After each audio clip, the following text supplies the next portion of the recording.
Genetically যে কিছু বৈশিষ্ট্য আছে, এটা মানুষ দুর্ভাগ্যবশত কিংবা সৌভাগ্যবশত যে ফায়ালা, এ কথাটা আসলে সত্যি।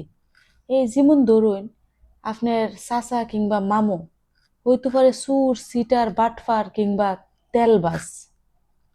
আপনি 100 থেকে 200% নিশ্চিত হয়ে থাকবেন এই রক্তের সুবাসটা আপনার শরীর বয়ে যাইব গা। কোনো না কোনো ভাবে আপনার মামু যদি হয় তেলবাজ, তা আপনি একটা টাইমের পরে দেখবেন আপনিও তেলবাজ হয়ে উঠছেন। কিংবা আপনার চাচা যদি হয় তেলবাজ, তাহলে একটা টাইমের পরে দেখবেন আপনিও তেলবাজি শুরু করছেন। ওই যে কয় না, এটা আসলে জেনেটিকলি, এটা কইলাম না, দুর্ভাগ্যবশত কিংবা সৌভাগ্যবশত মানুষ এটা ফায়লা।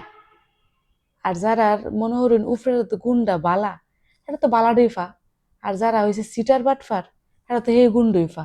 অবশ্য কিছু করার নেই, উপরের গুলো যে আলে যা, পরেরটি তো এই আলেই ছুড়ে, লাইন তো একই। বুঝছেন না? এই দোষটা আসলে মানুষের না, এটা আসলে মানুষের রক্তের দোষ। বুঝছেন? ওই যে কইলাম না, জিনগত বৈশিষ্ট্য, সমস্যা এহা নয়।